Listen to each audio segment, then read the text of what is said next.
প্রিয় শিক্ষার্থীবৃন্দ, তোমাদের কাছে স্বাগত রিয়ারেন্স ক্লাস ওয়ানে। রিয়ারেন্স ক্লাস ওয়ানে নিয়ে এসেছি আমরা একটি গুরুত্বপূর্ণ রিয়ারেন্স কিং লেয়ার পার্টে। তোমরা জানো ক্লাস 6 থেকে 10 এসএসসি পর্যন্ত ইংলিশ ফার্স্ট পেপারে 9 নম্বর প্রশ্নে রিয়ারেন্স আসে।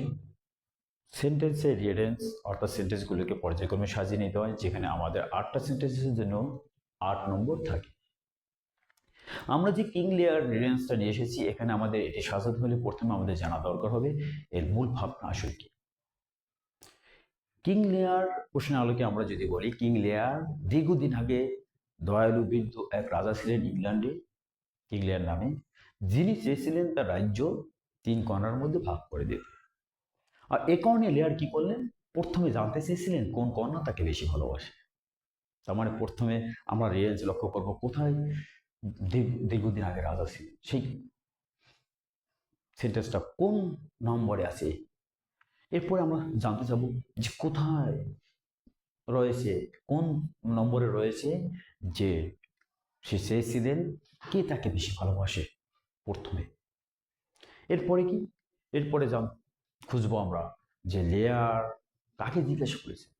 প্রথম কন্যাকে জিজ্ঞাসা করেছেন এলিস ডটারকে, এবং এলিস ডটার উত্তর দিয়েছিলেন। তাহলে আমরা কোনটা খুঁজবো, প্রথম কন্যাকে কোথায় জিজ্ঞাসা করেছেন সেটা কোথায় রয়েছে, এবং প্রথম কন্যা কি উত্তর দিয়েছে। এরপরে দ্বিতীয় কন্যা সেকেন্ড ডটারকে জিজ্ঞাসা করলেন এবং সেকেন্ড ডটার কি উত্তর দিলেন। দুই কন্যার কথায় লেয়ার খুশি হয়ে তাদের প্রত্যেককে কি করলেন, রাজ্যের 1 ভাগ করে দিয়ে দিলেন। এরপরে খুঁজে নেবো এটা যে কোথায় রয়েছে যে 2 কন্যার কথা খুশি হয়ে রাজ্যটাকে 3 ভাগে 1 ভাগ করে দিয়ে দিলেন 2 কন্যাকে। সর্বশেষ লেয়ার জিজ্ঞাসা করছেন তার ছোট কন্যাকে, ইয়ংগেস্ট ডটারকে, এবং ইংলিশ ডটার কি উত্তর দিলেন, এবং ইয়ংগেস্ট ডটার যে উত্তর দেন সেটা কোথায় আছে সেটা খুঁজে দেখবো। এরপরে দেখবো আমরা যে উত্তরের ভিত্তিতে লেয়ার কি করলেন। এবার আমরা যদি প্রশ্নে আসি, দেখতে পাই long ago there was a mighty old king of England named Lear who wanted to divide his kingdom among his 3 daughters। তাহলে এটি আছে আমাদের পর্যায়ক্রমে সাজিয়ে নেব, এভাবে একটি ঘর করে নেব 1 2 3 4 5 6 7 8। এটা আমরা প্রথমে কি আসবে, ই নাম্বার 1 এ ই, অর্থাৎ long ago there was a mighty old king of England named Lear who wanted to divide his kingdom among his 3 daughters। এরপরে প্রথমে ফার্স্টের লেয়ার কি জানতে চেয়েছিলেন কে তাকে বেশি ভালোবাসে। তাহলে সেটা কোথায় খুঁজে পাই দেখি, but first he wanted to know how much they loved him. কত নম্বরে খুঁজে পেয়েছি, বিতে। আমরা বি নাম্বারটা হলো চিহ্নিত করে নিতে পারি। এরপরে লেয়ার কি করছেন, তার ফার্স্ট ইংলিশ ডটারকে জিজ্ঞাসা করছেন। তার মানে এই 2 সেন্টেন্স বাদ যাওয়ার পরে আমরা খুঁজে নিই তো কোথায় আছে তার ফার্স্ট ডটার, এটা youngest daughter pleased his eldest daughter declare, অত উত্তর দিয়েছে। তার মানে এটার পরে আগে আসবে at first Lear asked his eldest daughter, F নম্বরে। এফ নম্বর কি রয়েছে, এফ নম্বরটা আমরা 3 নম্বরে সাজিয়ে নেই। At first Lear asked his eldest daughter how much do you love me. এরপরে আমরা খুঁজে পেয়েছিলাম যে উত্তর দিয়েছে হিজ ইল্ডেস্ট ডটার, ডি নম্বরে রয়েছে হিজ ইল্ডেস্ট ডটার ডিক্লার ছাড়া I love you more than I can say. তাহলে আমাদের পরে আসবে ডি নাম্বার। এরপরে হোয়াট আস্কড হিজ সেকেন্ড ডটারকে জিজ্ঞাসা করলেন। যখন তার সেকেন্ড ডটারকে জিজ্ঞাসা করেন, সেকেন্ড ডটার বললেন my love for you shall never change. কত নম্বর খুঁজে পেলাম, আমরা জি নম্বরে খুঁজে পেলাম। দুজনের কথায় লেয়ার খুব খুশি হয়, অর্থাৎ বিং প্লিজড কোথায় হচ্ছে সি নম্বরে, being pleased Lear give each of them a third of his kingdom.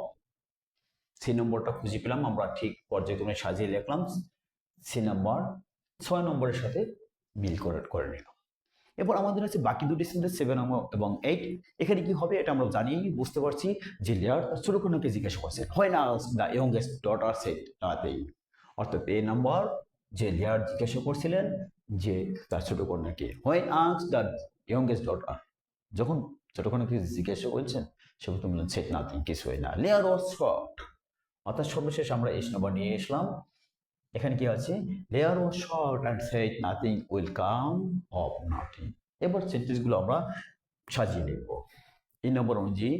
Long ago there was a mighty old king of England named Lear who wanted to divide his kingdom among his 3 daughters, but first he wanted to know how much they loved Then, at first Lear asked his eldest daughter, "How much do you love me?" His eldest daughter declared, "Sir, I love you more than I can say." When asked, his second daughter said, "My love for you shall never cease." Being pleased, Lear gave each of them a third of his kingdom. When asked, the youngest daughter said nothing. Lear was shocked and said, "Nothing will come of nothing." Thank you so much আমার ক্লাসটি দেখার জন্য। আর যারা এখনো subscribe করেনি তারা অবশ্যই চ্যানেলটি সাবস্ক্রাইব করে আমাকে সহযোগিতা করবে।